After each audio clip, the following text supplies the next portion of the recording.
किंवा विजय विठ्ठल मंदिराच्या प्रांगणामध्ये जो दगडी रथ आहे तो रथ हा जगातला एकमेव रथ आहे वगैरे अशा प्रकारच्या कथा आपण ऐकतो. ऍक्च्युली ते खोट आहे. हम्पी फार भारी आहे, खूप सुंदर आहे, अफाट आहे. तर ज्यांना मुलं नाहीत अशा कपलवर त्यांना टॅक्स बसवायला सुरुवात केली. मग मुलं व्हावीत म्हणून एका देवतेची पूजा करायची म्हणून त्यांनी लज्जागौरीची पूजा करायला सुरुवात केली. 2 घरामागे एक मंदिर असं रेशोतीत आहे त्या गावात. ऍक्च्युली ते गावच हेरिटेज साईट.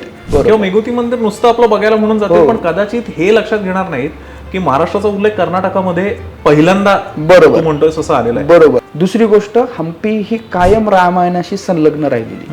हम्पी राजकीय दृष्ट्या, आध्यात्मिक दृष्ट्या, कलात्मक दृष्ट्या आणि सांस्कृतिक दृष्ट्या ही फार वेगळी आहे. ऍक्च्युली ते काही क्वीन्स बात नाहीये किंवा ते ऑक्टॅगोनल बात नाहीच आहे. ते विजयनगर नंतर तेवढं मोठं साम्राज्य शिल्पकलेचं किंवा वास्तुकलेचं नंतर कुणालाही उभा करता आलं नाही. कांचीपुरमला असलेलं जे मंदिर आहे कैलासनाथ मंदिर, ते मंदिर बघून त्यांना कळलं की आपण पण राजे आहेत, बरं आपल्याकडे पण एवढंच मोठं एवढं ग्रँड टेम्पल पाहिजे म्हणून त्यांनी ते मंदिर बांधलं. की यांचे शिल्प हे केवळ पौराणिक प्रसंग नाही सांगत, हे पॉलिटिकल मेसेजेस पण देतात, तत्कालीन पॉलिटिकल कंडिशन पण सांगतात. त्याच सोबत त्या शिल्पांच्या माध्यमातून आपल्याला त्यावेळेसचा इतिहास, तो भौगोलिक असेल, राजकीय असेल, कलात्मक असेल, तो सुद्धा पाहायला मिळतो. आपण वेडे होतो हळेबीडू, बेलूर किंवा सोमनाथपूरला जाऊन चन्नकेश्वर टेम्पल बघून किंवा, पण त्याच्याही पेक्षा जास्त श्रीमंत कलेच्या बाबतीमध्ये जर म्हणलं तर हे इटकीचं देवदेवेश्वर टेम्पल आहे. त्याच धर्तीवर, त्याच पातळीवर भारतामध्ये तेवढी मोठी साईट दुसरीकडे कुठेही नाही, म्हणून हम्पीचं महत्व भारतामध्ये वाढलेलं आहे. म्युझिकल प्लेयर्स विषयी ऍक्च्युली खूप मतभेद आहेत. म्हणजे त्याच्यामध्ये वेगळे आवाज आहेत. ऍक्च्युली ते काय आहे, ते जे दगड आहेत ना ते पोकळ आहेत. हम्पी, ऐहोळे, बदामी आणि पट्टदकल हा जसा इतिहास अभ्यासकांसाठी अत्यंत आवडता प्रदेश आहे, तसा सोलो ट्रॅव्हलर्स किंवा बॅकपॅकरसाठी सुद्धा ही अत्यंत आवडती जागा आहे. पण हम्पी, बदामी किंवा ऐहोळे, पट्टदकल या जागी जाऊन नक्की बघायचं तरी काय, या ठिकाणांचा इतिहास काय, इथली अत्यंत सुंदर मंदिरं, त्या मंदिरांवरची शिल्प, त्यांच्या मागच्या दंतकथा, कथा, काही पौराणिक आख्यायिका किंवा इतिहास काय आहे हे जाणून घेऊया युवा अभ्यासक केतन पुरी याच्याकडून. आजच्या या भागामध्ये ओंकार दादासोबत बोलून मला तर खूप मजा आली. कारण ओंकार दादा हा आमच्यासाठी गुगल आहे सह्याद्रीचा, आणि त्याच्यासोबत नेहमी गप्पा मारणं असेल किंवा त्याला वेगळ्या गोष्टींविषयी माहिती देणं किंवा त्याच्याकडून माहिती ऐकणं असेल, याच्यामध्ये खरं तर वेळ कसा जातो कळत नाही. त्यामुळे मला तर आज खूप सुंदर अनुभव आला आहे. अशाच प्रकारे वेगवेगळ्या ठिकाणांच्या भटकंतीशी निगडीत वेगवेगळ्या गोष्टींची जर माहिती हवी असेल तर उन्हाळ भटकंती या चॅनलला आजच लाईक करा, शेअर करा, सबस्क्राईब करा आणि बेल आयकन दाबायला विसरू नका.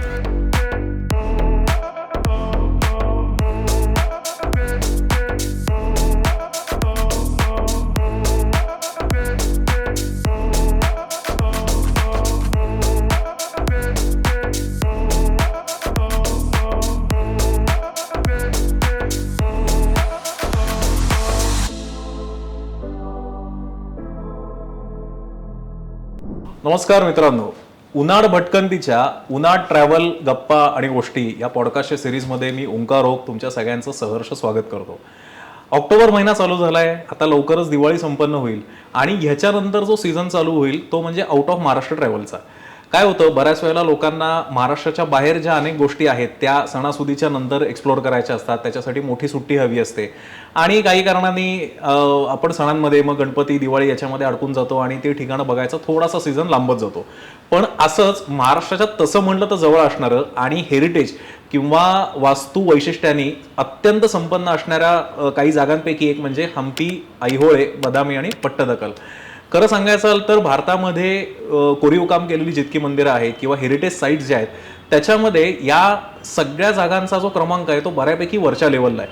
त्याचं कारण असं, इथला प्रचंड मोठा इथे असणारं वास्तू वैशिष्ट्य किंवा मंदिरांचं अत्यंत सुबक असं कोरीव काम, याच्यामुळे ही सगळी ठिकाणं पर्यटकांना आपल्या स्वतःकडे खेचत असतात.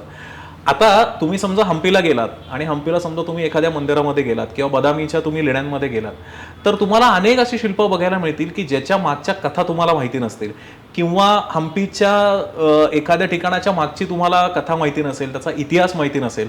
आणि हम्पी, ऐहोळे, बदामी आणि पट्टदकल या ठिकाणांचा एक आढावा घेण्यासाठी, या ठिकाणांच्या मागची वैशिष्ट्य समजून घेण्यासाठी, इथे जी काही शिल्प आहेत, इथे जे काही आर्किटेक्चर आहे त्याच्याबद्दलच्या कथा, दंतकथा, इतिहास हे सगळं जाणून घेण्यासाठी आज आपला एक मित्र आलेला आहे, तरुण अभ्यासक मित्र आहे केतन पुरी. केतन, तुझं मनपूर्वक स्वागत.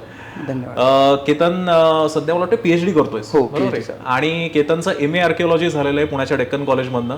आणि मराठा पातशाह नावाचं केतनचं एक अत्यंत सुंदर असं पुस्तक, डोळस पद्धतीने ही सगळी ठिकाणं कशी बघावीत, एक अभ्यासपूर्ण भटकंती कशी करावी, तर याचा ध्यास केतननी पहिल्यापासूनच घेतलेला आहे. मग वेरूळ लेणी असतील किंवा अगदी गोंदेश्वर मंदिर असेल, हम्पी बदामी असेल किंवा भारतातल्या इतर काही हेरिटेज साईट्स असतील, त्याचा अत्यंत सखोल अभ्यास केतननी कायमच सुरू ठेवलेला आहे. आणि तर आजचा आपला विषय आहे हम्पी बदामी ऐहोळे. बरोबर. तर मी मगाशी म्हणलं असं आता आपण गप्पाच मारूया. होय. तर तुझी पहिली भेट सांग या ठिकाणांची.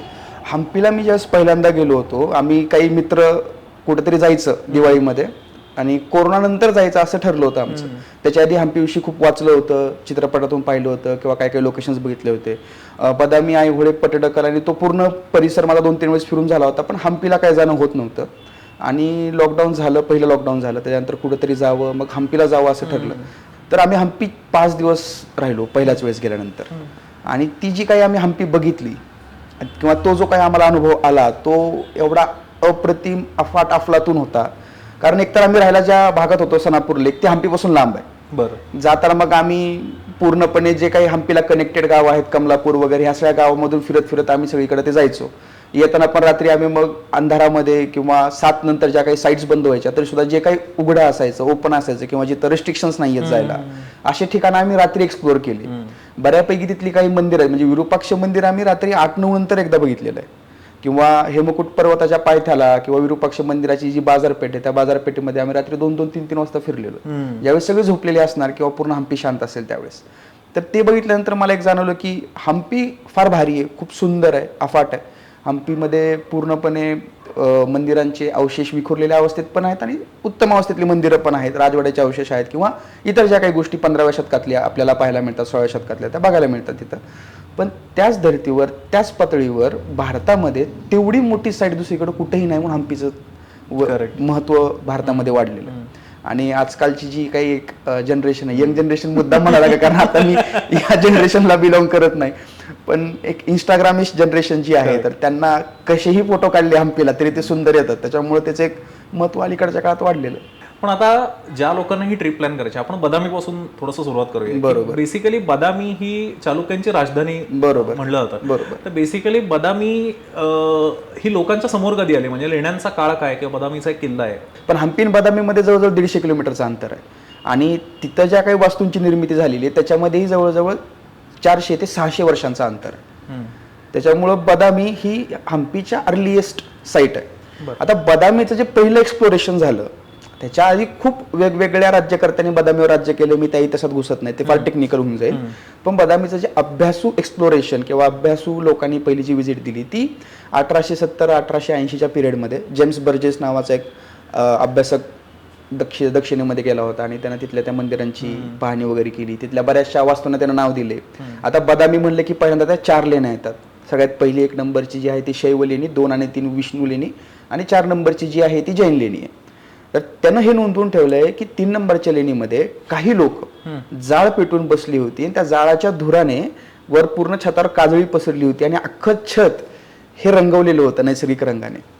आणि त्या काजळीमुळे ते नैसर्गिक रंगाने काढलेली चित्रे नष्ट होत आहेत, अशी खंत त्यानं 150 वर्ष आधी लिहून ठेवलेली. पण दुर्दैवाची गोष्ट अशी आहे की हम्पी किंवा बदामीला ज्यावेळेस एक खूप मोठा वारसा स्थळाचा दर्जा मिळाला आणि बदामी हे भारताचं किंवा जगाचं एक आकर्षणाचं केंद्रबिंदू झालं, त्याच्यानंतर बदामीकडं प्रिझर्वेशन कन्झर्वेशन दृष्टीने पावलं उचलले गेली.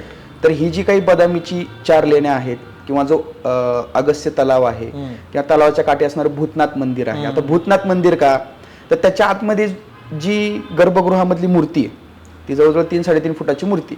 त्या मूर्तीला 2 सुळ आहेत आणि ती बसली आहे 2 हातांची मूर्ती आहे आणि ती बसली आहे राजेशाही थाटामध्ये, म्हणजे एक पाय मुडपून आणि एक पाय असा ठेवून गुडघ्यावर हात ठेवून अशी ती मूर्ती बसलेली, म्हणजे त्या अवस्थेमध्ये ती मूर्ती.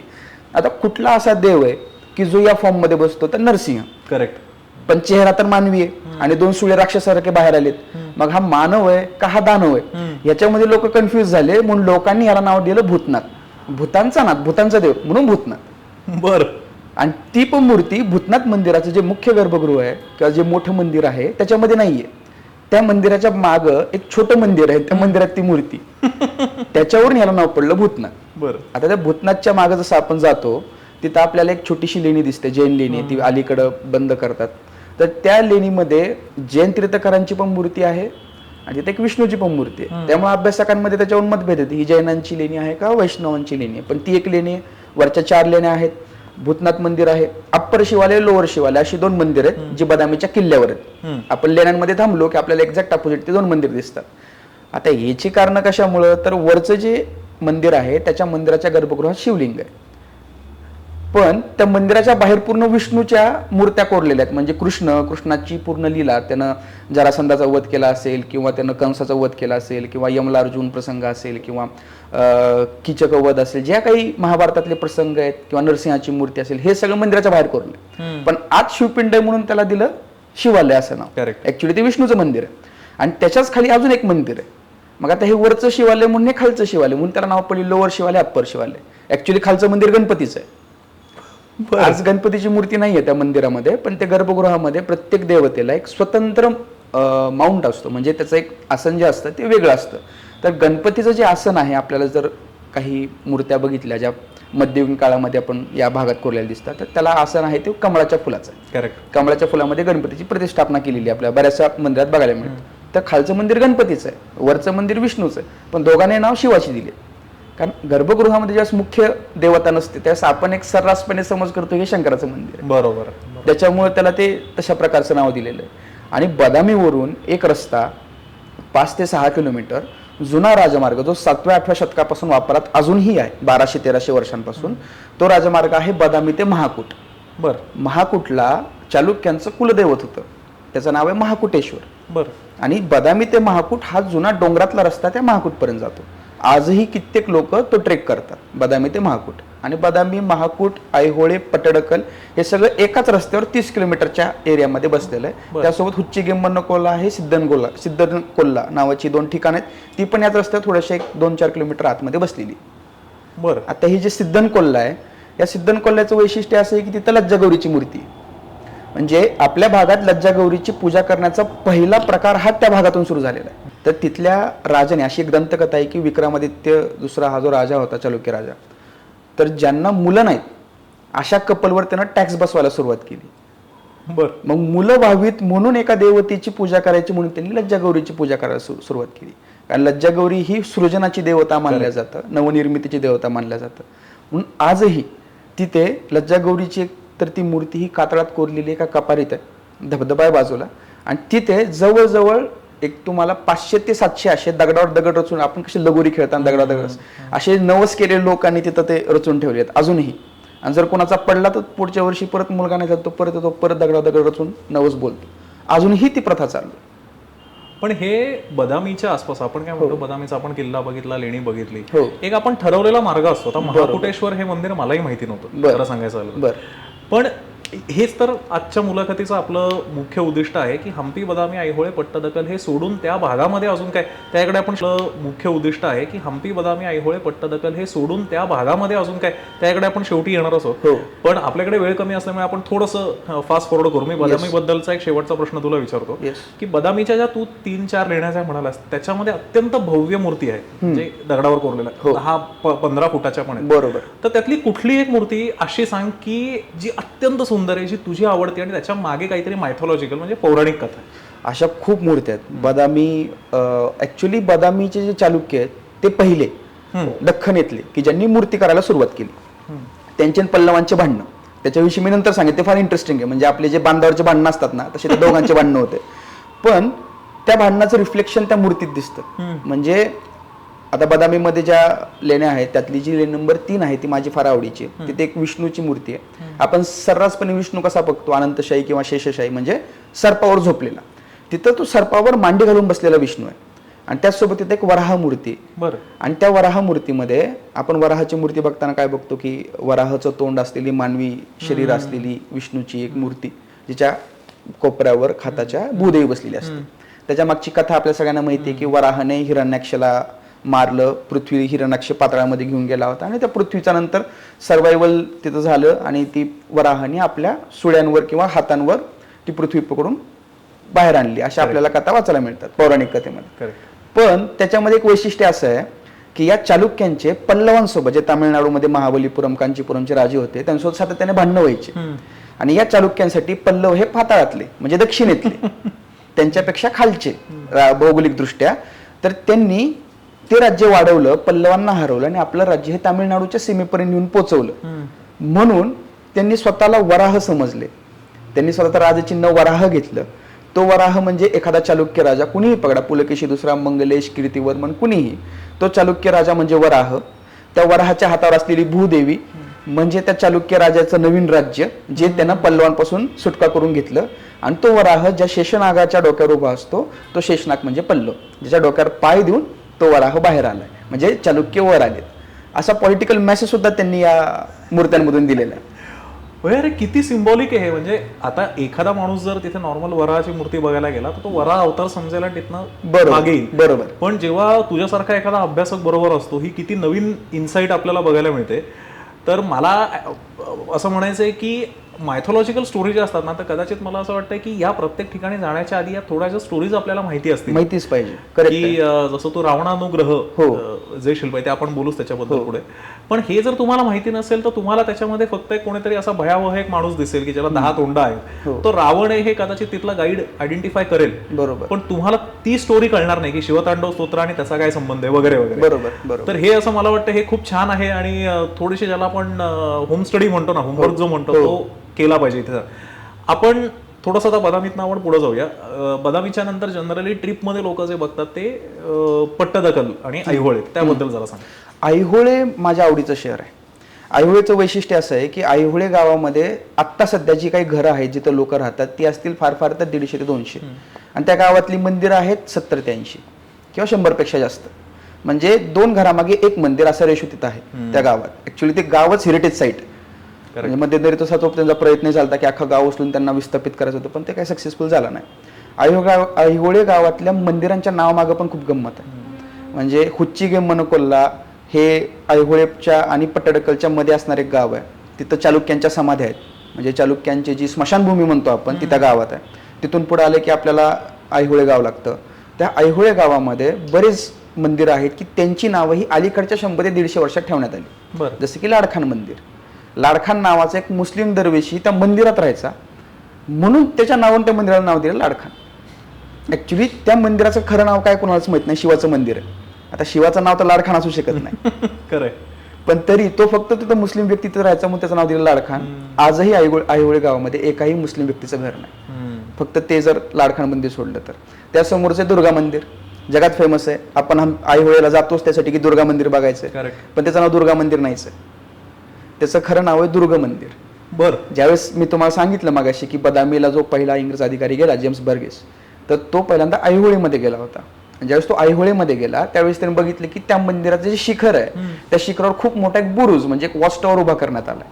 आणि ज्यावेळेस तिथल्या लोकांना त्यांना विचारलं त्यावेळेस त्यांनी सांगितलं की हे दुर्ग मंदिर आहे, दुर्ग मंदिर आहे. तर त्यांना लिहून ठेवलं दुर्ग टेम्पल. त्याची स्पेलिंग होते DURGA. आणि लकीली त्या मंदिराच्या बाहेर एक महिषासुर मर्दिनीची मूर्ती सुद्धा आहे. त्याच्यामुळे लोकांनी त्या मंदिराला दुर्गा मंदिर दुर्गा मंदिर दुर्गा मंदिर म्हणायला सुरुवात केलं. पण ज्या वेळेस मराठ्यांनी ऐहोळे बदामी हा भाग जिंकला होता 1780 1790च्या आसपास, त्यावेळेस आप्पासाहेब पटवर्धन वगैरे यांनी त्या मंदिरावर एक वॉच टॉवर उभा केला होता. बरं. की तिथून खूप मोठ्या प्रदेशावर आपण नजर ठेवू शकतो. कारण ऐहोळे गावामधील सर्वात उंच नैसर्गिक वास्तू तीच आहे, म्हणजे मानवनिर्मित बिल्डिंग तीच आहे जी जमिनीवर आहे. मेघुती मंदिर बाजूला आहे टेकडीवर. तर तिथं त्यांनी तो बुरुज उभा केला होता. त्याच्यामुळे त्यांनी लोकांनी म्हणायला सुरुवात केली दुर्ग मंदिर. ह्याने लिहून ठेवलं दुर्ग टेम्पल. आपण त्याचा अपभ्रंश करून सांगतोय दुर्गा टेम्पल, दुर्ग मंदिर. पण ऍक्च्युली ते मंदिर जे ते सूर्यनारायणाचं आहे. अच्छा. म्हणजे विष्णू आणि सूर्य यांचं एकत्रित जे रूप असतं त्याला आपण सूर्यनारायण म्हणतो. बरं. तर त्या सूर्यनारायणाचं ते मंदिर आहे. आणि तसे शिल्प सुद्धा त्या मंदिराच्या प्रवेशद्वारावर कोरलेले आहेत. आणि त्याच्यानंतर एक येतं हुच्ची मल्ली गुडी नावाचं मंदिर.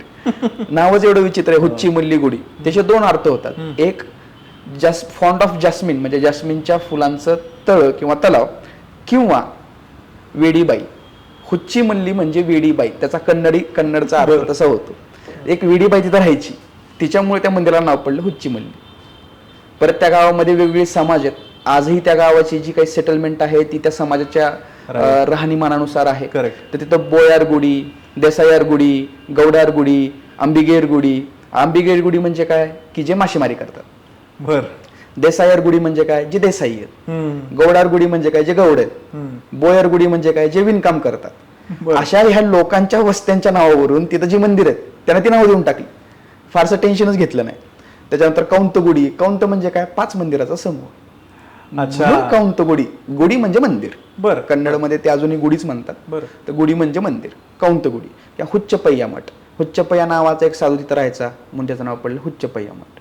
परत मेगुती मंदिर. मेगुती नावाची टेकडी आहे, त्या टेकडीवर ते मंदिर आहे म्हणून मेगुती मंदिर. आणि त्या मेगुती मंदिरावर लिखित स्वरूपामध्ये असलेला महाराष्ट्राचा पहिला उल्लेख पाहायला मिळतो. काय तो उल्लेख? म्हणजे महाराष्ट्र हे जे नाव आहे हे कुठून आलं ह्याच्याविषयी कितीही वाद असले तरी 7व्या शतकामध्ये त्या मेगुती मंदिरावर पुलकेशी दुसरा हा जो चालुक्य राजा होता, माझ्या भयंकर आवडीचा राजा आहे तो, त्याचं नाव पण मला आवडतं, पुलकेशी. तर त्या पुलकेशी दुसराचा जो मिनिस्टर होता रविकीर्ती यानं त्या जैन मंदिरावर मी या मंदिराचं बांधकाम केलं म्हणून त्याने तो लेख लिहिला. त्याच्यामध्ये तो स्वतःची तुलना हा भारवी नावाचा कवी आहे किंवा कालिदास आहे त्यासोबत तो करतो.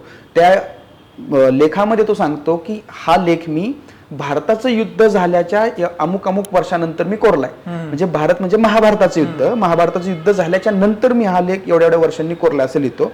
आणि त्याच्यामध्ये तो हे लिहितो की पुलकेशी राजा जो आहे हा महाराष्ट्राचा स्वामी आहे, 3 महाराष्ट्रांचा स्वामी. आता ते 3 महाराष्ट्र कुठले याच्याविषयी अभ्यासकांमध्ये खूप मतभेद अजूनही क्लिअर नाही. पण महाराष्ट्र हे नाव ॲज इट इज 7व्या शतकामध्ये कर्नाटकाच्या ऐहोळे गावातल्या मेगुती मंदिराच्या शिलालेखात आहे. मग महाराष्ट्रात नाही. म्हणजे तुला गंमत सांगतो, ऐहोळेमध्ये जाणाऱ्यांना पण हा शिलालेख कदाचित माहिती नसावा. नाही, खूप कमी जणांना माहिती आहे. दुर्गा मंदिराची जी जवळपासच्या ज्या साईट आहेत गेट प्रोटेक्टेड मॉन्युमेंट आपण बघतो, कदाचित बघितला तर तो किल्लाही बघतील, जे काही टेकडीवर जे काही अवशेष आहेत ते. करेक्ट. किल्लाच आहे ना मला वाटतं ऐहोळेचा. ते तटबंदीचं आणि तिथनं निघून येतील किंवा मेगुती मंदिर नुसतं आपलं बघायला म्हणून जाते, पण कदाचित हे लक्षात घेणार नाहीत की महाराष्ट्राचा उल्लेख कर्नाटकामध्ये पहिल्यांदा बरोबर म्हणतोय असं आलेलं आहे. बरोबर. आणि या चालुक्यांचं एक वैशिष्ट्य म्हणजे हे दुमजली मंदिर बांधायचे. बरं. आता आपण कोल्हापूरला जे महालक्ष्मी किंवा अंबाबाईचं मंदिर आहे तर ते काय आपण म्हणतो की खाली देवीची मूर्ती आहे, तिच्या डोक्यावर बरोबर वर एक छोटस गर्भगृह आहे, तिथं शिवलिंग आहे, जे कधीतरी एकदाच आपल्याला उघड होतं पाहायला मिळतं. तसे कितीतरी मंदिर चालुक्यांनी बांधून ठेवलेत ऐहोळीमध्ये, बदामीमध्ये, पटडकलमध्ये, जे 2 मजली आहेत, 2 गर्भगृह असलेली. आणि त्यांना आतून जायला शिडी सुद्धा आहे जी 7व्या शतकात तयार केली, ती अजून पण दगडी शिडी कितीतरी मंदिरामध्ये पाहायला मिळते आपल्याला. आणि या चालुक्यांचं दुसरं वैशिष्ट्य म्हणजे यांच्या मंदिरांना वॉटर बॉडीजचं फार महत्व आहे. म्हणजे प्रत्येक मंदिरासमोर तुम्ही पाण्याचा साठा हा निर्माण केला गेलाच पाहिजे. जर तुमच्या इथे वॉटर बॉडी असेल तर आणि तरच त्या मंदिराला तेवढं तुम्ही महत्व देता. कारण ह्यांचं असं म्हणणं आहे की जिथं पाणी असतं तिथं सजीव सृष्टी असते, तिथं फुलं असतात, तिथं बाग तयार होते, तिथं वेगवेगळे प्राणी येतात, तिथं वातावरण प्रसन्न असतं. ही एक त्याच्या मागची फिलॉसॉफिकल गोष्ट आहे. आणि दुसरं म्हणजे ते पाणी असणं म्हणजे गंगा असणं म्हणजे ते गंगेवरचं काशी असणं, काशी क्षेत्राचा दर्जा आपल्याला मिळणं. त्याच्यामुळं जिथं पाणी आटलं म्हणजे महाकूट नावाचं जे मंदिर आहे, जे ठिकाण तुम्हाला सांगितलं, त्या महाकूट पासून 1.5 किलोमीटर पुढे हळे महाकूट म्हणजे जुनं महाकूट आहे. तर दोन्ही ठिकाणी एकच देव आहे, पण त्या देवाची स्थापना 20 वर्षामध्ये एका ठिकाणाहून दुसऱ्या ठिकाणी झाली. का तर या ठिकाणी हळे महाकूटच्या ठिकाणी जे जुनं ठिकाण आहे तिथं जी पुष्करणी खोदली होती तिचं पाणी आटलं. बरं. दुसरीकडे यांना जिवंत पाण्याचा झरा भेटला म्हणून त्यांनी तिथलं पूर्ण त्यांचं सगळं काही शिफ्ट करून महाकूटला आणलं. आजही तो जिवंत पाण्याचा झरा तिथं पाहायला मिळतो आपल्याला. आजही लोक तिथं आंघोळ करायला जातात, आजही लोक ते पाणी वापरतात आणि ते नैसर्गिक पाणी आहे, त्याच्यामध्ये बरेच आयुर्वेदिक गुणधर्म आहेत असं अभ्यासक सांगतात. तर हे एक चालुक्यांचं वैशिष्ट्य आहे. ऐहोळीचं पण तेच वैशिष्ट्य आहे की खूप प्रचंड मंदिर आहेत. रावणफाडी केव आहे. रावणफाडी केव का तर तिथली एक मूर्ती आहे शिवाची, तर ती रावलफाडी आहे. रावल हे त्याचं नाव आहे. आता ते रावल म्हणजे राजा या अर्थाने, राजाची लेणी असं, पण त्याचं रावलचं रावण झालं म्हणून ते रावणफाडी झालं. हे झालं ऐहोळे विषयी की ऐहोळे पूर्ण मंदिरांचं लँड आहे. ऐहोळेच्याच पुढे गेले की पटडकल जे वर्ल्ड हेरिटेज साईट आहे, सगळेच त्याला ओळखतात. पटडकलला खूप मोठी मोठी मंदिर आहेत. त्यातलं एक विरूपाक्ष मंदिर आहे, महामल्लिकार्जुन मंदिर आहे, जे ट्विन टेम्पल्स आहेत, एक्झॅक्ट कॉपी आहेत. आणि ही दोन्ही मंदिरं बांधलेली आहेत 2 राण्यांनी. जो विक्रमादित्य राजा होता त्याच्या 2 राण्या होत्या, तर त्याच्या 2 राण्यांनी ती मंदिर बांधली. महादेवी आणि लोकमहादेवी आणि त्रैलोक्य महादेवी.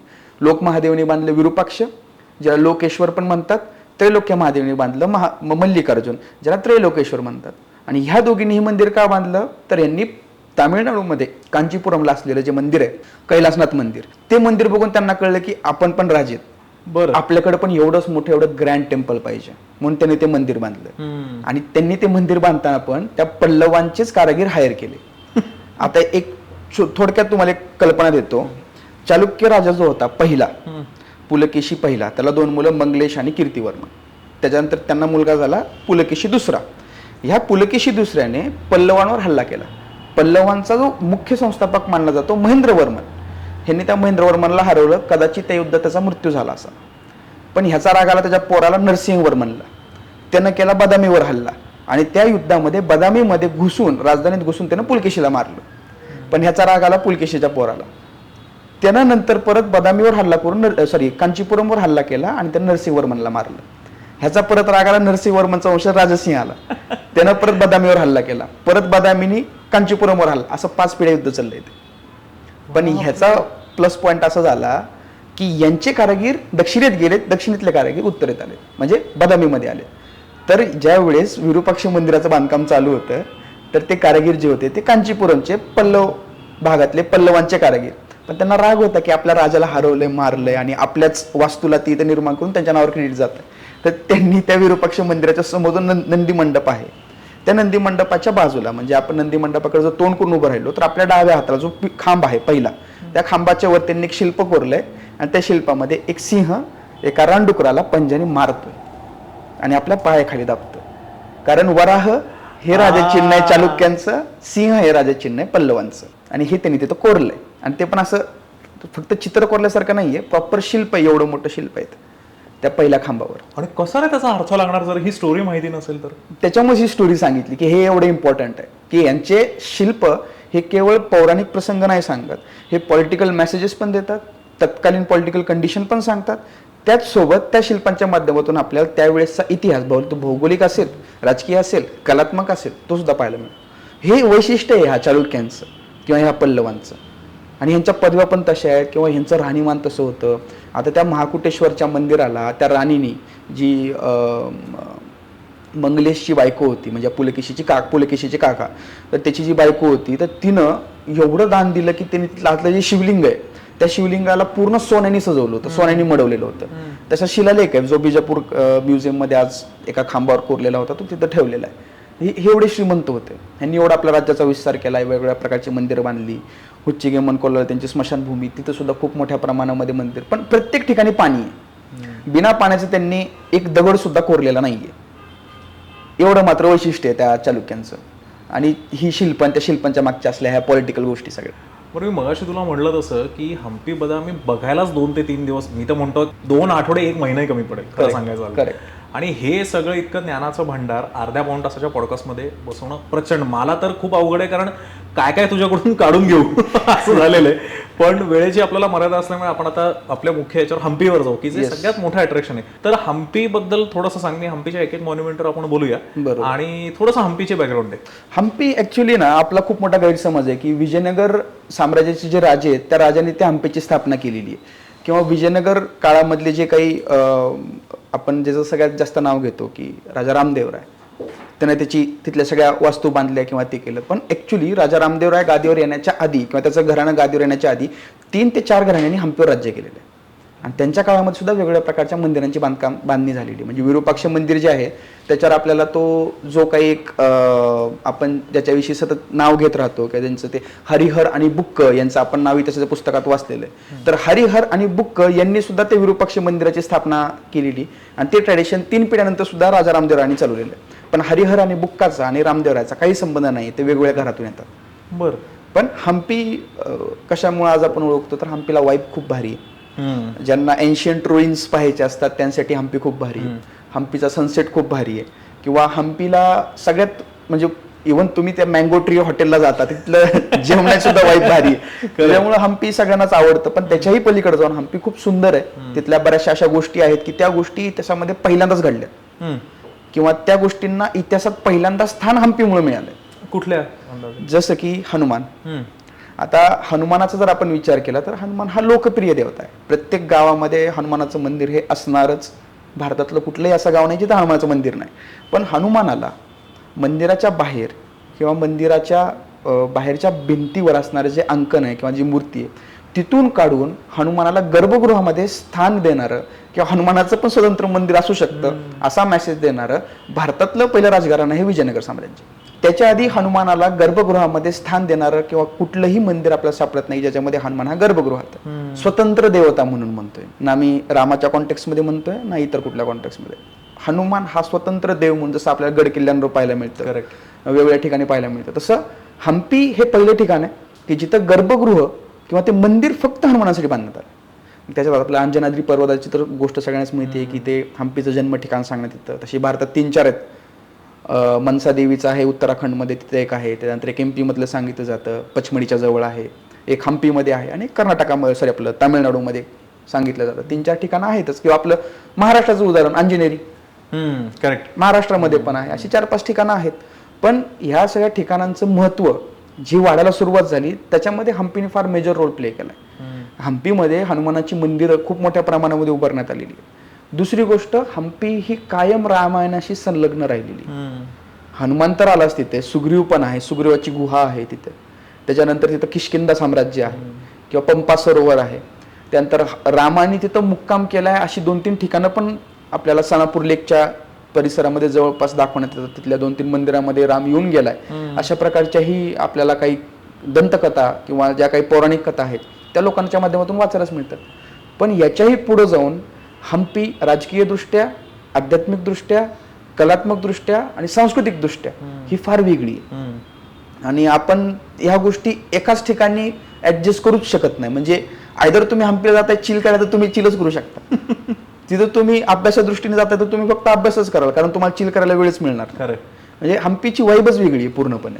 पण आता मी हम्पीला गेल्याच्या नंतर आम्हाला असं सांगण्यात आलं की विरूपाक्ष मंदिर हे एकमेव मंदिर आहे की जिथे मूर्तीपूजा केली जाते. ओके. आता तू विजय विठ्ठल मंदिरात जा, तिथे मूर्ती नाही. म्हणजे अगदी मी चुकत असेल तर मला सांग की आपण चप्पल घालून आतमध्ये जाऊ शकतो असं तिथले गाईड सांगतात. तर हे खरं आहे का?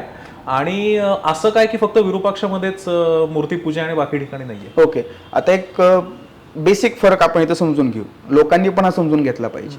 2 कन्सेप्ट आहेत टेम्पलच्या बाबतीत भारतामध्ये. एक लिव्हिंग श्राईन किंवा लिव्हिंग टेम्पल आणि दुसरे अबंडंट टेम्पल.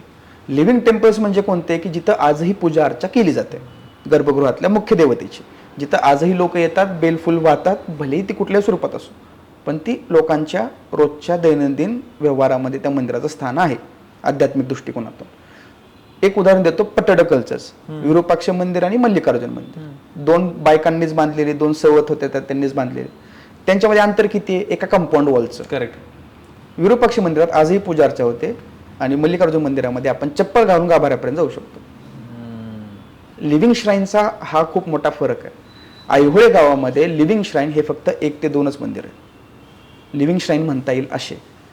बाकी कुठल्याही मंदिरामध्ये तुम्ही चप्पल घालून जरी गेला तरी सुद्धा तुम्हाला काही प्रॉब्लेम नाही, कारण ती मंदिरं ही पूजा अर्चेच्या किंवा लोकांच्या आध्यात्मिक दृष्टिकोनातून कधीच कालबाह्य झालेली आहे. त्या मंदिराच्या गर्भगृहामध्ये असणाऱ्या देवता किंवा त्या गर्भगृहाचं किंवा त्या मंदिराचं असणारं लोकजीवनातलं महत्व हे कधीच संपलेलं आहे. त्याच्यामुळे आपण विरूपाक्ष मंदिर जे आहे पट्टडकलचं किंवा विरूपाक्ष मंदिर जे आहे हम्पीचं, तिथं आपण पूजा अर्चा झालेली बघतो. आणि त्याच विरूपाक्ष मंदिराला जे आपल्याला दक्षिण बाजूचा जो दरवाजा आहे तिथून आपण बाहेर पडून पंपा सरोवरला जातो, त्याच्या काठावर असलेल्या मंदिरात कुठे पूजा अर्चा होते? 1-2 मंदिरातच होते, बाकीच्या मंदिरावर होत नाही. किंवा त्याच्याच बाजूला ससिवे कालू गणेश आहे, कडले कालू गणेश आहे, तिथं पूजा अर्चा होते. आणि त्याच्याच वर म्हणजे ससिवे कालू गणेशाच्या वरच्या बाजूला जी हेमकूट पर्वतावरची मंदिर तिथं पूजा अर्चा होत नाही. करेक्ट. हा फरक आहे ना की लोकांच्या जीवनामध्ये त्या मंदिराचं महत्व किती. तर तो आपल्याला हम्पीला सहजपणे आढळून येतो की विरूपाक्ष मंदिर एवढं महत्वाचं मंदिरच नाहीये कुठलं. पण आता विजय विठ्ठल मंदिर जे म्हणजे हम्पीचं आयकॉनिक मंदिर मानलं जातं की लोक जातात. मला असं वाटतं हम्पीला जाणाऱ्यांपैकी निम्म्या लोकांच्या मनामध्ये विजय विठ्ठल मंदिर बघितलं म्हणजे हम्पी बघितलं. म्हणजे सामान्य ट्रॅव्हलर्स मी बरोबर. तर पहिली गोष्ट एक तर विठ्ठल ही आपण महाराष्ट्रीयन देवता म्हणून आपण मराठी लोक जे आहेत ते आपण आपला देव म्हणतो विठ्ठलाला. तर मग कर्नाटकामध्ये विठ्ठलाचं मंदिर कसं काय? कारण आपण कानडा विठ्ठल म्हणतोच ना, तर ती स्टोरी पण या हम्पीशीच निगडीत आहे, विजय विठ्ठल मंदिराशीच. आता ती ऍक्च्युली दंतकथा म्हणा, पौराणिक कथा म्हणा किंवा लोककथा म्हणा, कुठल्याही स्वरूपामध्ये ज्यांना ज्या पद्धतीने घ्यायची त्या पद्धतीने घ्यावी. की असं म्हणतात की एकदा रामदेवराय पंढरपूरला आला होता राजा, आणि त्यानं विठ्ठलाचं दर्शन घेतलं. तर त्याला तिथं ते जे काही विठ्ठलाचं मंदिर आहे, आता ही भव्यतेत राहणारी सोयनानामध्ये लोळणारी सगळी माणसं, तर त्या सगळ्या गोष्टीमुळे त्याला कुठेतरी वाटलं की आपण विठ्ठलाचं एक भव्य मंदिर बांधू शकतो. त्यानं हम्पीला जाऊन एक खूप मोठं मंदिर बांधलं विठ्ठलासाठी, जे विजय विठ्ठल टेम्पल आज आपण पाहतो तेवढं मोठं मंदिर बांधलं. आणि नंतर त्यानं पंढरपूरला जाऊन विठ्ठलाला विनंती केली की तू हम्पीला ये. विठ्ठलाने पण ती विनंती मान्य केली आणि विठ्ठल पंढरपूरहून हम्पीला आला. पण त्याच्यामुळे पंढरपूरमध्ये खूप मोठ्या प्रमाणात शोककळा पसरली. सगळे भक्त हे पांडुरंगाच्या आठवणीने व्याकुळ झाले आणि पांडुरंगाचंही मन हे कर्नाटकामध्ये हम्पीमध्ये लागेन असं झालं विजयनगरमध्ये.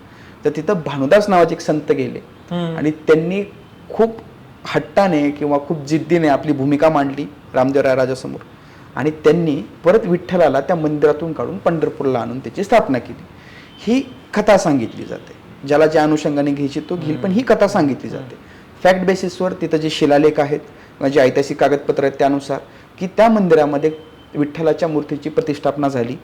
राजा रामदेवराय आणि त्याच्या बायकांनी खूप मोठ्या प्रमाणामध्ये दानधर्म दिला. तिथल्या मंदिरांचे जे मंडप आहेत वेगवेगळे, त्या मंडपांची सेवा करण्यासाठी वेगवेगळ्या गावांची पण दानं दिलेली आहेत. आणि त्याच्यानंतर कुठल्या तरी एका आक्रमणामध्ये त्या मंदिरातील मुख्य मूर्ती हलवण्यात आली. ती आज कुठे कोणाला माहीत नाही. पण त्या मंदिराच्या मध्ये जो स्टोन चॅरियट आहे, दगडी रथ, जो सगळ्यांचं आकर्षण आहे, त्या स्टोन चॅरियटच्या एका बाजूला ही नरसिंहाची मूर्ती आहे आणि एका बाजूला विठ्ठलाची मूर्ती, जी आपण बघत नाही. म्हणजे आपण जाऊन काय म्हणतो की विजय विठ्ठल मंदिरात गेलो, विठ्ठलच नव्हता. विठ्ठल आहे त्या दगडी रथावर, त्या स्टोन चॅरियटवर विठ्ठल आपल्याला पाहायला मिळतो, पण गर्भगृहामध्ये विठ्ठलाची मूर्ती नाहीये. पण आता त्याच कॉम्प्लेक्स मध्ये ते साऊंडिंग काय म्युझिकल पिलर्स, त्याचं जरा स्टोरी सांगा. म्युझिकल पिलर्स विषयी ऍक्च्युली खूप मतभेद आहेत. म्हणजे ते फक्त हम्पीला सापडतं असं नाही, ते बऱ्याच ठिकाणी सापडतं. तामिळनाडूमध्ये आहे, दक्षिण कर्नाटकामध्ये आहे, हम्पीमध्ये आहे, किंवा उत्तरेमध्ये एमपी मध्ये सुद्धा आपल्याला तसे म्युझिकल पिलर्स किंवा म्युझिकल स्टेप्स आपल्याला पाहायला मिळतात. तर त्याच्यामध्ये वेगळे आवाज आहेत. ऍक्च्युली ते काय आहे, ते जे दगड आहेत ना ते पोकळ आहेत. बरं. तर त्यावेळेस आपण जास्त दगडांवर मारतो ना, तर त्यावेळेस त्याच्यामधून आपल्याला तशा विशिष्ट प्रकारचा आवाज येतो. ऍक्च्युली आपण त्याला दगड म्हणणं चुकीचं आहे, ते सोपस्टोन्स आहेत. आणि सोपस्टोन किंवा सँडस्टोन ह्याच्यामध्येच हम्पीच्या आणि बदामीच्या सगळ्या मूर्त्यांची, मंदिरांची घडणावळ आहे किंवा बांधणी झालेली आहे. जगात दगड हा एकच, बेसॉल्ट. बाकी 252 प्रकारचे मिनरल्स आहेत. सोपस्टोन पण त्याच्यामध्येच येतो. आणि काही ठिकाणी दगड हे आतून पोकळ राहतात ना, तर त्या पोकळ दगडांचा ज्यावेळेस आपण त्याच्यावर काही कुठल्या तरी जाडसर वस्तूने आघात करतो त्यास त्यातून तो आवाज निर्माण होतो. तर हम्पीचे जे म्युझिकल पिलर्स आहेत त्या मंडपातले, तर तो त्यातलाच एक प्रकार आहे. बरं. जे आपल्याला दक्षिण भारतातही बऱ्याच ठिकाणी पाहायला मिळते. एका ठिकाणी तर मला त्या मंदिराचं नाव एक आठवत नाहीये, माझ्या मते ते दारासुरमचं मंदिर असावं. तर तिथले जे स्टेप्स आहेत ना, ते त्या स्टेप्स म्युझिकल आहेत. 7 स्टेप्स आहेत. आपण चलत गेलो की तसे 7 आवाज येतात. बरं. पण त्या आज ASI प्रोटेक्टेड करून त्याला जाळी वगैरे लावून कोणी चलून जाऊ शकत नाही, अशा पद्धतीने त्याला प्रोटेक्ट केलंय. पण अलीकडच्या काळात ते व्हायरल नाही झालं. लोकांनी सूर घालवले असते, सूर घालवले म्हणजे त्या पायऱ्याच तोडल्या असतात आजपर्यंत लोकांनी. पण तसं हम्पीला पाहायला मिळतं आपल्याला. हम्पीला ते म्युझिकल पिलर्स तिथं पण आहेत. त्याच्या समोरचा एक मंडप आहे, तिथं पण आपल्याला ते पाहायला मिळतं. पण आता हम्पीमध्ये समजा एखादा माणूस पहिल्यांदा, आता बदामी आणि पट्टदकल बद्दल तू सांगितलं, पण हम्पी वास्ट आहे. म्हणजे फक्त हम्पीला 1-2 महिने राहू शकतो इतकं पोटेन्शियल हम्पीमध्ये अभ्यासकांसाठी म्हणतो मी. चिल मारणाऱ्यांना वर्षही कमी आहे, अभ्यासकांसाठी कमीत कमी म्हणतोय मी. कमीत कमी 1.5-2 महिने तिथे राहिलं पाहिजे, तर तुम्हाला जरासं हम्पी कळेल, जेवढं मला सांगता येते तेवढं. पण आता मला सांग की समजा एखादा माणूस जर हम्पीमध्ये गेला तर त्यांनी मस्ट व्हिजिट अशी हम्पीमधली ठिकाणं, मंदिरं कुठली, आणि त्याचं एक जरा थोडंसं वैशिष्ट्य सांग. ठीक आहे. पहिलं तर मस्ट व्हिजिट मध्ये ऍक्च्युली हम्पीचे ना 3 वेगवेगळे पार्ट आहेत. हम्पी त्या हिशोबानेच बघितली पाहिजे. एक कॉम्प्लेक्स तुम्ही घ्या विरूपाक्ष मंदिराचा.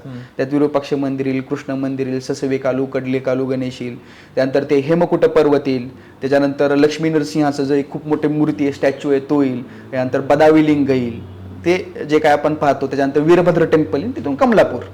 हा एक कॉम्प्लेक्स हा बाजूला ठेवायचा. दुसरा कॉम्प्लेक्स विजय विठ्ठल टेम्पलचा, तिथं फक्त विजय विठ्ठल टेम्पल करायचं. आणि विजय विठ्ठल टेम्पलच्या बॅक साईडनी ओल्ड राजपथ आहे, जुना राजपथ, की ज्यावेळेस विजयनगरचे राजे त्या रस्त्यावरून चालायचे, जो निघतो विरूपाक्ष मंदिराच्या बाजारातून आणि डायरेक्ट एंड होतो विजय विठ्ठल मंदिराला. तर त्या रस्त्याच्या 2 बाजूला खूप सुंदर मंदिर आहे. एक वराह मंदिर आहे, तिथं फक्त वराहाच्या मूर्त्यांचं अंकन आहे. कारण बदामी चालुक्यांप्रमाणेच, कल्याणी चालुक्यांप्रमाणेच विजयनगर साम्राज्याने सुद्धा वराहालाच आपलं राजचिन्ह म्हणून घेतलं होतं. बरं. विष्णूच्या वराह अवताराला. तर ते वराह मंदिर आहे. अच्युतराय टेम्पल आहे, की ज्याच्यावर ऍक्च्युअली आपण म्हणतो की भारतात प्रत्येक मंदिरात गेलं, तोडफोड झाली की आपण म्हणतो की अरे यार याच्यावर आक्रमण केलं परकीय सत्तेने आणि या मंदिराची नासधूस केली. भले त्याच्याविषयी पुरावा असो नसो, पण ऍक्च्युअली नासधूस केल्याची लिखित पुराव्यांपैकी जे काही खूप सिलेक्टेड टेम्पल्स आहेत, ज्याला आपण 40-50च्या संख्येत पकडू, त्यातलं ते अच्युतराय टेम्पल, की ज्याला खरंच तोडफोड केलेली आहे आणि त्याची लिखित पुरावा आपल्याला पाहायला मिळतात. त्यानंतर मार्तंड हिल आहे जिथून आपण सनसेट बघू शकतो. करेक्ट.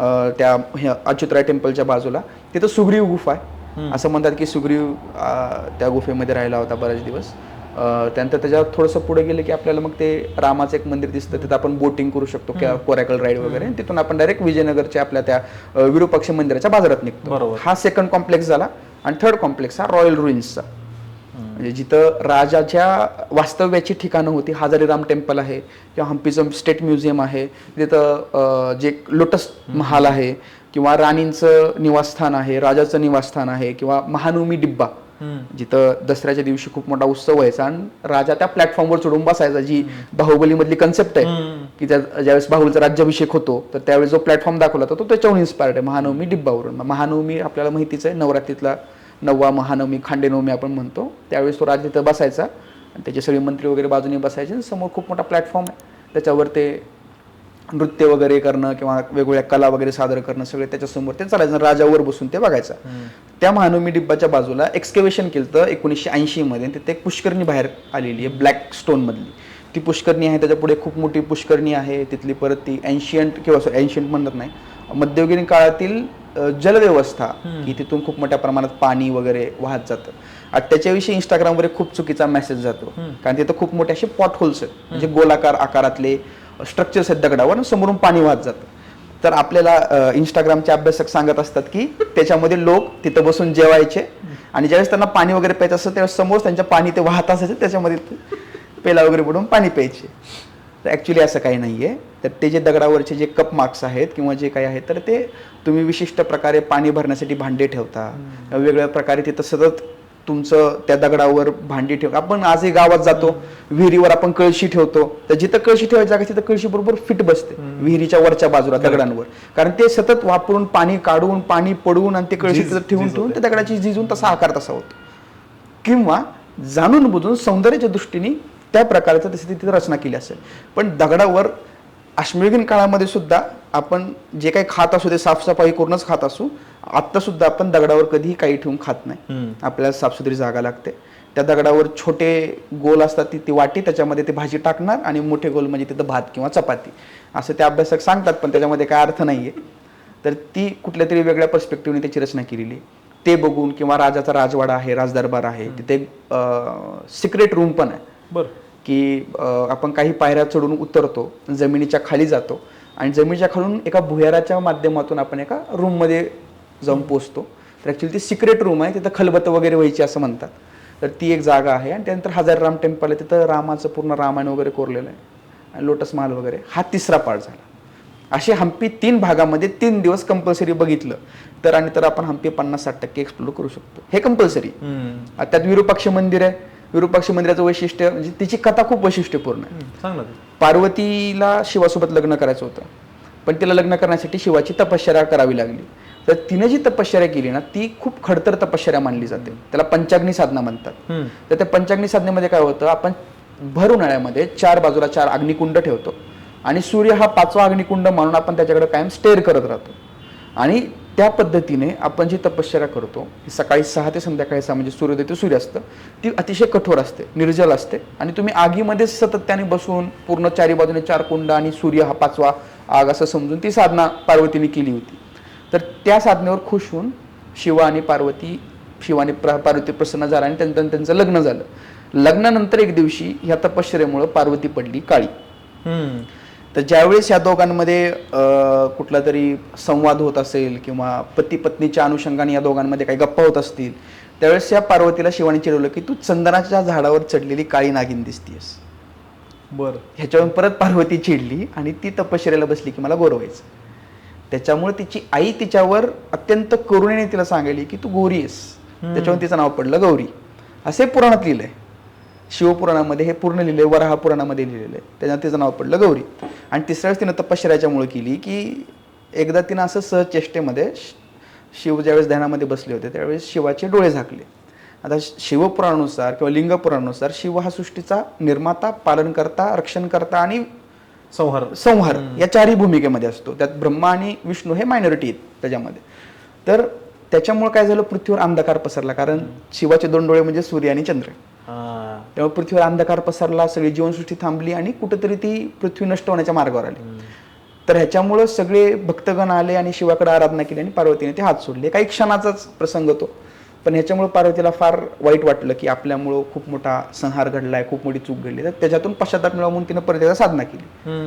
तर त्या विरूपाक्ष मंदिराच्या बाजूला जे पंपा सरोवर आहे तिथं बसून पार्वतीने ती पंचाग्नी साधना केली. त्याच्यावर शिव प्रसन्न होऊन शिवाने पार्वतीसोबत विवाह केला त्या विरूपाक्ष मंदिराचे जे ठिकाण आहे तिथं.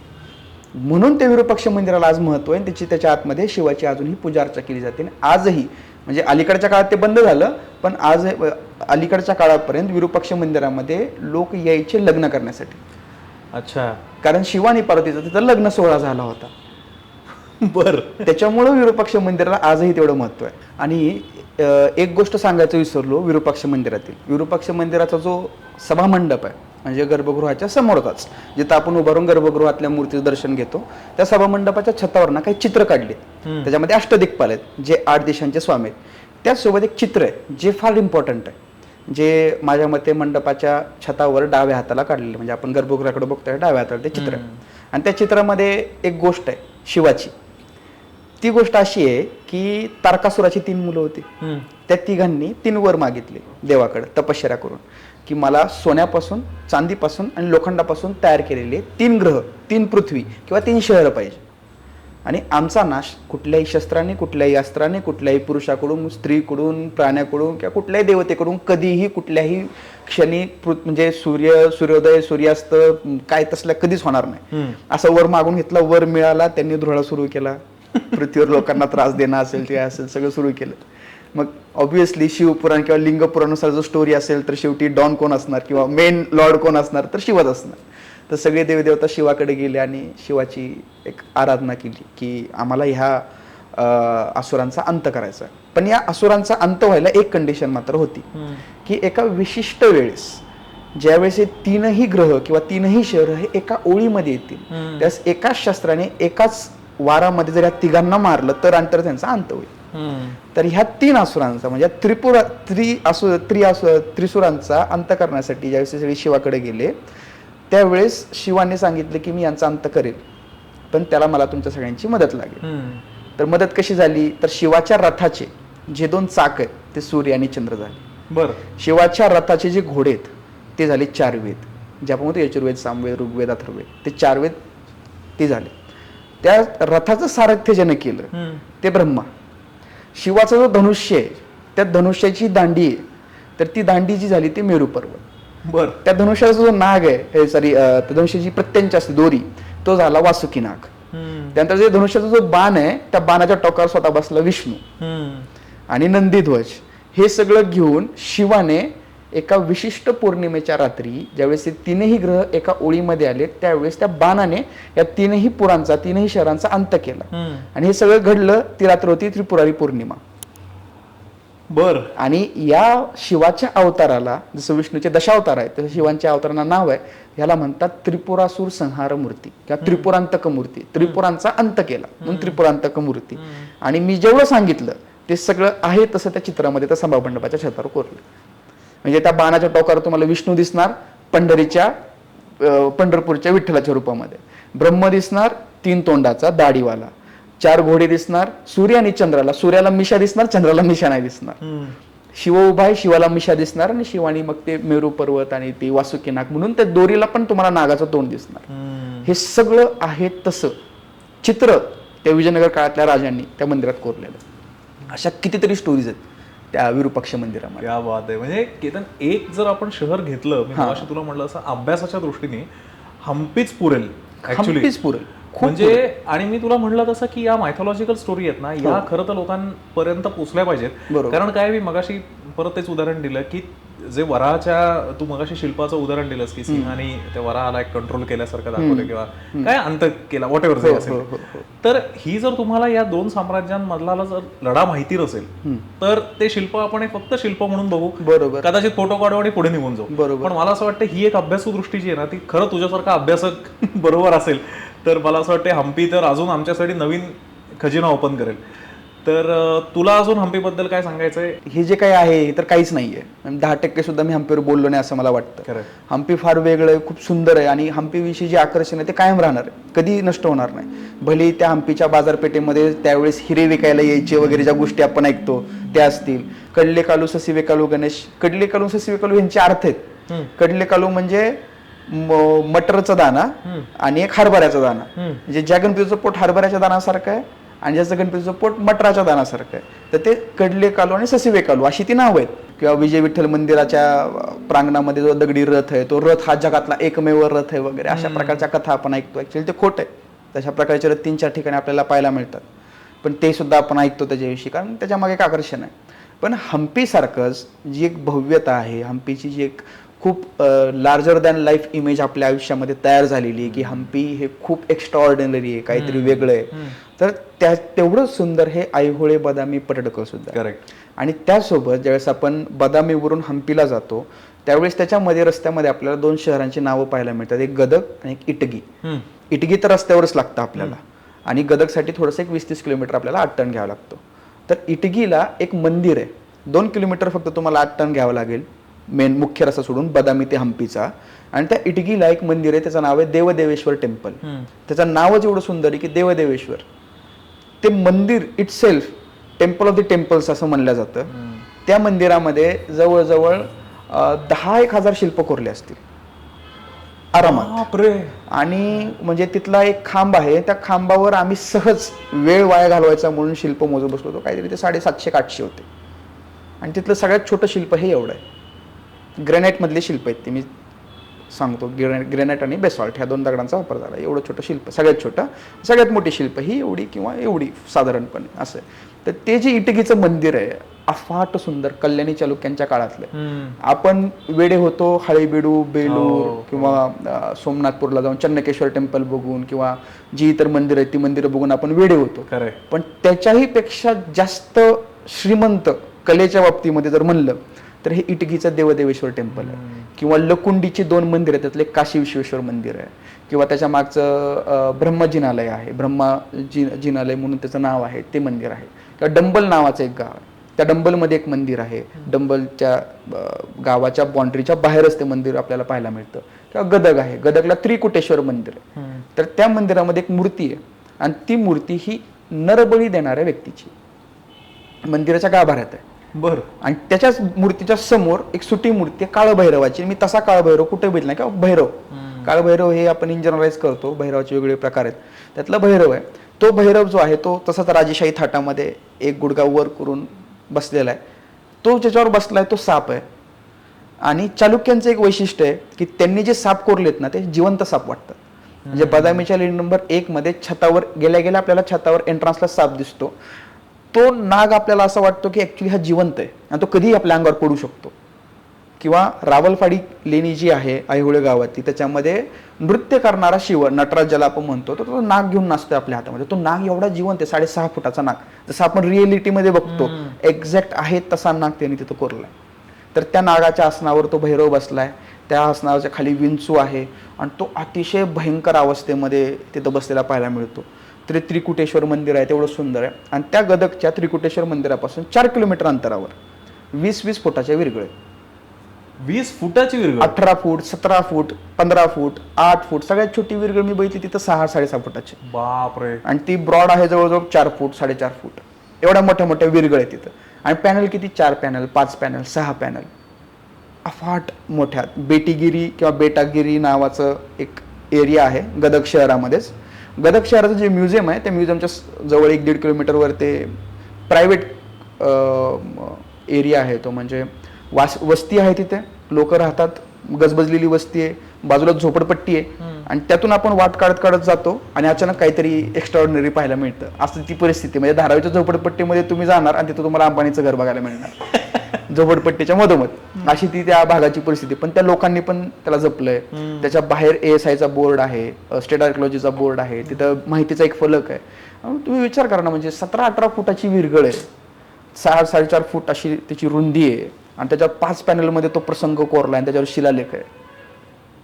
अतिशय भव्य दिव्य काम आहे या चालुक्यांचं. केतन, हम्पीमध्ये अनेक वैशिष्ट्यपूर्ण ठिकाण आहेत हो. आणि अनेक ठिकाणांबद्दल लोकांच्या मनामध्ये गैरसमज पण आहेत. हो. तर अशी कुठली ठिकाणं आहेत की जी जराशी हटके आहेत आणि गैरसमज काय आहेत आणि त्याचं काय खरं तथ्य काय त्याच्यामध्ये? आता सगळ्यात पहिल्यांदा आपण ह्या थोड्याशा वेगळ्या ठिकाणांविषयी बोलू की आपण हम्पीला जातो तर सर्रासपणे आपण सगळेजण बघतो की विरूपाक्ष मंदिराला सगळे जातात किंवा ससिविकालू कडलिकालू गणेशाला जातात.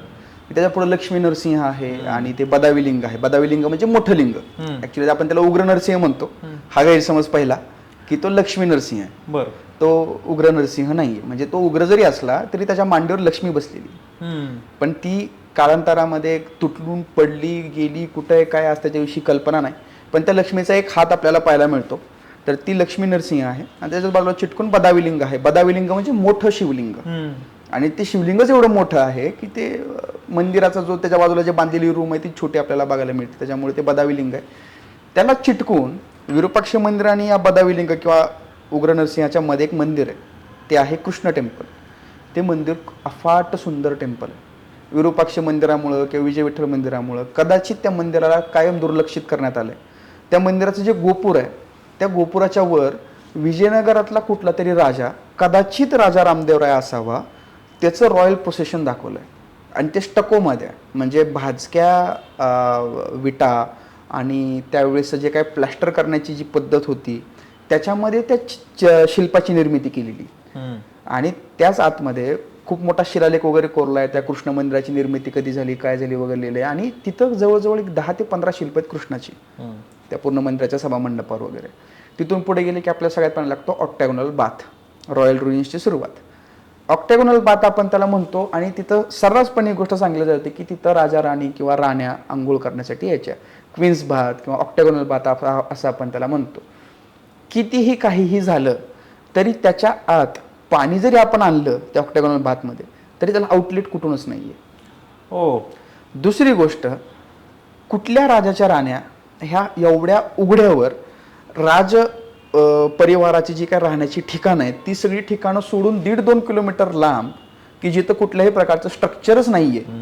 ऑक्टॅगोनल बाथ सोडलं तर तेवढं मोठं स्ट्रक्चर त्या भागात कुठंच नाहीये दुसरीकडं. तिथून पुढं अर्धा किलोमीटर गेले की महानवमी डिब्बा आहे. नंतर राजाच्या राजदरबाराचे पॅलेस आहेत, राजाचे मंत्री वगैरे राहतात त्याचे पॅलेस आहेत. तिथून पुढं थोडंसं 100-200 मीटर गेले की हजारराम टेम्पल लागतं आणि त्याच्या पुढे 100-150 मीटरवर आपल्याला ते सगळे रॉयल रुईन्स राजाचे राजवाडे राणींचे राजवाडे वगैरे लागतं. ते सगळं सोडून राण्या आंघोळ करायला 1-1.5 किलोमीटर लांब कशाला जातील? त्या पण उघड्यावर. खरं आहे ना.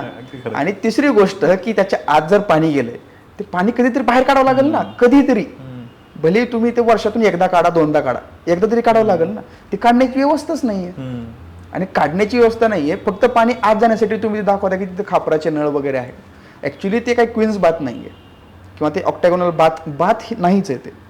ते कदाचित राजाच्या मनोरंजनासाठी किंवा राजाला श्रमपरिहार करण्यासाठी म्हणून त्यावेळी ज्या काही वेगवेगळ्या वास्तू निर्माण केल्या जायच्या त्यातली ती एक वास्तू असावी. त्याच्यानंतर परत पुढे जातो आपण हजारराम टेम्पल. हजारराम टेम्पल विषयी एक दुर्दैवाची गोष्ट अशी आहे की त्या मंदिरावर पूर्ण रामायण कोरलंय आणि हम्पीमध्ये जे बुद्ध दशावतारामध्ये कोरलेलं आहे तर त्याचं इंट्रोडक्शन हम्पीत पहिल्यांदा हजारराम टेम्पलमध्ये पाहायला मिळतं. म्हणजे टेम्पल्सचा जर क्रोनॉलॉजिकली विचार केला की कुठल्या मंदिराची निर्मिती पहिल्यांदा झाली आणि कुठल्या मंदिराची निर्मिती नंतर झाली तर त्या अनुषंगाने त्या क्रायटेरियाने हजारराम मंदिरामध्ये जे दशावतार कोरले त्यामध्ये जो बुद्ध कोरलाय तो बुद्ध हा पहिल्यांदा आपल्याला हजारराम मंदिरात दिसतो. दुसरं, आपण कल्की पाहतो. कल्कीचं साधारण रूप काय आहे शिल्पाचं? काय असतं की एक घोड्यावर बसलेला एक माणूस जो हातात तलवार घेऊन आहे. हजारराम मंदिरामध्ये किंवा कृष्ण मंदिरामध्ये कल्की हा घोड्याच्या तोंडाचं दाखवलं. तो घोड्यावर बसलेला नाही दाखवला तर घोड्याच्या तोंडाचं दाखवलं. आणि त्यामुळं ते तर वैशिष्ट्य आहेच की तुम्हाला हम्पीमध्ये दशावतार विष्णूचे जे काही दिसतात त्यामध्ये 9व्या अवताराला बुद्ध दिसतो आणि 10व्या अवतारामध्ये कल्की जो घोड्याच्या तोंडाचा आहे तो दिसतो. आणि त्यासोबत हायग्रीव नावाचा एक देव आहे जो विष्णू आणि सूर्याचं कॉम्बिनेशन तिथं आपल्याला पाहायला मिळतं. ती सूर्यपूजक जी देवता आहे त्याच्यामधला एक हायग्रीव आहे. तो हायग्रीव पण घोड्याच्याच तोंडाचा आहे. कृष्ण मंदिरामध्ये एकाच खांबावर वर हायग्रीव आणि खाली जो आपल्याला दिसतो तो कल्की दिसतो. तर ते एकाच ठिकाणी 2 शिल्प असल्यामुळे लोकांमध्ये कन्फ्युजन होतं की एकच शिल्प 2-2दा का कोरलं असावं. मग तिथे लगेच तर्क लावायला सुरुवात होते की कदाचित वरचं शिल्प चुकीचं असावं म्हणून खालचं चांगलं कोरलं असावं. की तिथले गाईड बऱ्यापैकी मी 1-2 गाईडकडून पण ऐकले की वरचं जे शिल्प आहे ते नारदाचं आहे आणि खालचं तुंबरूचं आहे, पण असं काही नाही आहे. नारद आणि तुंबरूंची शिल्प फार वेगळी आहेत आणि त्याला स्त्री देवतासह शस्त्र वगैरे घेऊन दाखवतात असं काही नसतं. ह्या सगळ्याच्या पलीकडं हम्पी हे मार्कंडेय पर्वत जो आहे, त्याच्यानंतर हेमकुट पर्वत आहे, असे 2-3 पर्वत आहेत किंवा अंजनाद्री पर्वत आहे, असे 3-4 पर्वत आहेत. तर हम्पीमध्ये पर्वत, नदी, सरोवर ह्या 3 गोष्टींचं महत्त्व प्रचंड आहे. आणि त्यासोबत ज्यावेळेस विरूपक्ष मंदिराकडून विजय विठ्ठल मंदिराकडे जातो आपल्याला जाताना अच्युतराय मंदिर लागतं, वराह मंदिर लागतं, राम मंदिर लागतं किंवा विजय विठ्ठल मंदिर लागतं. ही सगळी महत्त्वाची जी मंदिरं आहेत ही सगळी कुठं बांधण्यात आली आहेत? नदीच्या किनारी. आणि ज्या ठिकाणी पाणी नाही आहे, जसं बदावी लिंग किंवा उग्र नरसिंह असेल किंवा हजरराम टेम्पल असेल, तिथं नैसर्गिकदृष्ट्या पाणी नाही आहे, त्याच्यामुळे तिथं पुष्करणींची निर्मिती करण्यात आली. आणि जी कल्याणी चालुक्य किंवा बदामी चालुक्यांची ट्रॅडिशन जी मी सुरुवातीला सांगितली की पाणी इज मस्ट, तर ते तिथं येतंय. कारण त्यांना आपला मला कदाचित असं वाटतं कधी कधी की हा न्यूनगंड आहे किंवा हा एक गैरसमज आहे किंवा आपल्याला स्वतःविषयी असणारी ती भावना आहे की आपण कायम म्हणत आलोय की दक्षिण गंगा किंवा दक्षिण काशी किंवा काशीच्या नंतर महत्वाचं तीर्थक्षेत्र, गंगेनंतर महत्वाची नदी किंवा पाताळगंगा आमच्या इथं 12 वर्षांनी येते. आपण कायम उत्तरेकडं आकर्षित होत राहिलोय. म्हणजे राष्ट्रकूट असतील, कलचुरी असतील, इव्हन चालुक्य असतील, शिलाहार असतील, या सगळ्यांनी स्वतःची उत्पत्ती किंवा स्वतःचा मूळ पुरुष हा उत्तरेत कुठेतरी शोधण्याचा प्रयत्न केला. पण कधीही या सर्वांनी स्वतःला दख्खनेचे पुत्र किंवा दख्खनेचे राजे असं स्वतःला कधीही म्हणून घेतलेलं नाही. म्हणजे अगदी तुम्ही त्या वाराणसीचं किंवा सोमनाथपूरचं यांचं जीर्णोद्धार करण्यासाठी अफाट पैसा ओतलाय, पण नंतर दक्षिणेमध्ये कुठेही त्याचं काही केलेलं नाही. त्याचं प्रतिबिंब आपल्याला ह्या सगळ्या पाण्याच्या आणि मंदिरांच्या निर्मितीच्या मागं पण दिसतं. दक्षिण काशी किंवा आपण कधी ऐकत नाही की ही उत्तर गोदावरी आहे किंवा हे उत्तर पैठण आहे. आपण पैठणला पण काय म्हणतो? दक्षिण काशीच म्हणतो. करेक्ट. तेरला काय म्हणतो? दक्षिण काशीच म्हणतो. पुण्याला सुद्धा आपण काय म्हणतो? तर दक्षिण काशीच म्हणतो. किंवा वाईला गेलो तर वाईला आपण दक्षिण काशीच म्हणतो. तर ते कदाचित त्याच्यामधून ती जी ट्रेडिशन आहे 1000-1200 वर्षाची ती कंटिन्यू होत आलेली असावी. तर ह्या ज्या विजयनगर साम्राज्याची जी शिल्पकला आहे ती भारतामध्ये निर्माण झालेली सर्वात सुंदर शिल्पकला शेवटची. कारण विजयनगर नंतर तेवढं मोठं साम्राज्य शिल्पकलेचं किंवा वास्तुकलेचं नंतर कुणालाही उभा करता आलं नाही. म्हणजे मराठ्यांच्या काळामध्ये जी काही मंदिरांची निर्मिती झाली, म्हणजे तुम्ही वाई बघू शकता, पुणे बघू शकता, सातारा, संगम माहुली किंवा लिंब किंवा पाटेश्वरची काही मंदिरं असतील किंवा त्यानंतर तुम्ही कोल्हापूरला जाऊन बघू शकता. म्हणजे हा जो पट्टा आहे याच्यामध्ये जी मंदिरांची निर्मिती झाली ही विजयनगर साम्राज्याच्या नंतरची आहे, मराठ्यांच्या काळातली.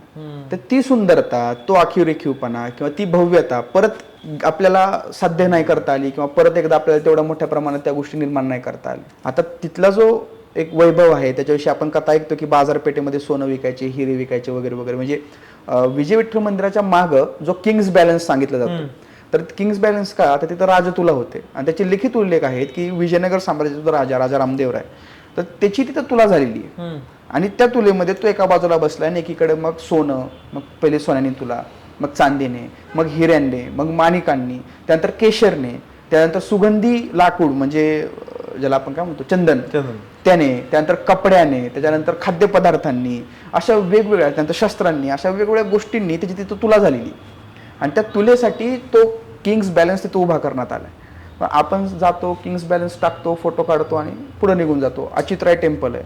अच्युतराय टेम्पल हे अच्युतराय नावाच्या राजामुळं नाव पडलेलं, जो विजयनगर राजा रामदेवरायचा वंशज आहे पुढचा, त्याच्या नावामुळे ते मंदिर तशी निर्मिती झालेली त्या मंदिराची. पण आपण त्याकडे तेवढं सिरियसली बघत नाहीत.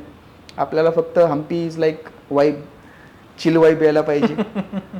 पण त्या वास्तू तिथं का निर्माण केल्या, त्याच्या मागं काय हेतू होता, एकाच ठिकाणी एवढ्या मोठ्या प्रमाणात मंदिरं का बांधण्यात आली, छोटी असतील मोठी असतील, एवढी मंदिरांची निर्मितीची गरज का पडली, किंवा त्या मंदिरांची जी काही नुकसान झाले ते नैसर्गिकदृष्ट्या झालंय का मानवनिर्मित आहे, किंवा त्या ठिकाणाचं एवढं महत्त्व काय आहे नेमकं की तिथं एवढ्या मोठ्या प्रमाणामध्ये मंदिरांची निर्मिती करायची गरज पडली, किंवा ते साम्राज्य अचानकपणे कसं नष्ट झालं, किंवा त्या हम्पीपासून जवळच असलेलं एक गाव आहे गदग. म्हणजे हे थोडं विषयांतर होईल पण आपल्याला माहित नाही, गदगचा आणि मराठ्यांचा खूप जवळचा संबंध आहे. बरं. नागूजी जेदे, कान्होजी जेदेंचा नातू आणि बाजी सर्जेराव जेदे जे शिवाजी महाराजांचे बालपणीचे मित्र, त्यांचा मुलगा नागोजी जेदे ज्यावेळेस शिवाजी महाराज दक्षिण दिग्विजय कर्नाटक स्वारीला उतरले त्यावेळेस त्या कोप्पळच्या पुढे गेल्यानंतर त्या गदग आणि कोप्पळ ह्या पूर्ण परिसरामध्ये खूप मोठी लढाई झाली मराठ्यांची. तर त्या कोप्पळला एक किल्ला आहे आणि त्या किल्ल्याच्या खाली नागोजी जेदेचं युद्ध करत असताना डोक्यामध्ये बाण लागून मृत्यू झाला. त्या नागोजी जेदेचं वय होतं 17. 17 वर्ष वयाच्या त्या आपल्या योद्ध्याचा मृत्यू झाला.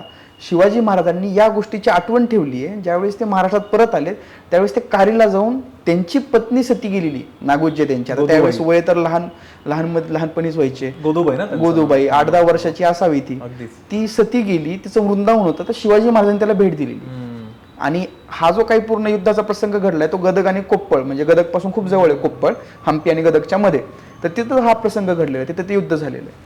म्हणजे मराठ्यांचा इतिहास हा जसा हम्पीच्या निगडीत पण आहे तसं तो बदामी आयहोळेला पण निगडीत आहे. म्हणजे आज जे जगात दुर्गा मंदिर म्हणलं जातं त्याला कुठेतरी कारणीभूत आपणच आहेत. कारण आपण जर वॉच टॉवर उभा केलं नसतं तर त्याला दुर्गा टेम्पल हे नाव पण केलं नसतं. करेक्ट. ती पण एक गोष्ट आहे. ग्रेट. म्हणजे तुला मी गंमत सांगतो, मी आशुतोष बापट आपला मित्र तर आशुतोषचं मी फेसबुक लाईव्ह घेतलं होतं लॉकडाऊन मध्ये. त्याचं नावच होतं हम्पी बदामी आणि बरंच काही. हे जे बरंच काही तू आता सांगितलंच ना, कारण आपण काय करतो अनेकदा वेळेची मर्यादा असते किंवा माहितीच नसतं की असं काही आहे. पण मला ही खात्री आहे की हा पॉडकास्ट रिलीज झाल्याच्या नंतर इटरगी गदग किंवा ही आता लकुंडी वगैरे तुझी बाकीची मंदिरं सांगितलीस तर लोक ह्याच्यासाठी खास आपल्या ट्रिपच्या शेड्यूलमध्ये वेळ काढतील नक्की. आणि तेव्हा हा पॉडकास्टचा आपला जो उद्देश आहे तो नक्की सफल होईल. तर केतन, आपण आता शेवट करूया पॉडकास्टचा. तू इथं आलास अफाट अभ्यासाने अक्षरशः म्हणजे काय मोहवून टाकलंस. ऍक्च्युली आम्ही त्या हम्पी बदामीच्या मंदिरांच्या पुढे उभे होत असं वाटत होतं, कारण ज्या पद्धतीने तू ते वर्णन करत होतास अफलातून एक वेगळी व्हिजन आम्हाला या सगळ्या म्हणजे अगदी आपला अर्धा पाऊण तासाचा वेळ आहे. पण मी आता हे इमॅजिन करतोय की जर तुझ्याबरोबर आम्ही तिथे ज्या वेळेला उभे असू त्यावेळेला काय तू खजिना ओपन करशील ते म्हणजे अमेझिंग यार. मला प्रचंड अभिमान आहे तुझा, एक तुझा मोठा भाऊ म्हणून सुद्धा. इतके वर्ष मी तुला ओळखतोय आणि किती सखोलपणे एखाद्या गोष्टीचा ध्यास घ्यावा हे आज तू दाखवलंस. तर तुझं परत एकदा धन्यवाद, तू पॉडकास्टवर आलास. आणि उन्हाळ भटकंतीतर्फे तर हे तुझ्यासाठी गिफ्ट आहे आणि तुझा अभ्यास असाच सतत चालू राहो. आणि खूप नवीन नवीन पुस्तकं जसं मराठा पातशाह आहे तसं अनेक नवीन नवीन पुस्तकं, अनेक नवीन नवीन तुझ्या अभ्यासाचे पैलू आम्हाला बघायला मिळत अशा तुला अनेक शुभेच्छा. आणि इथं आपण निरोप घेऊया. धन्यवाद. थँक्यू दादा.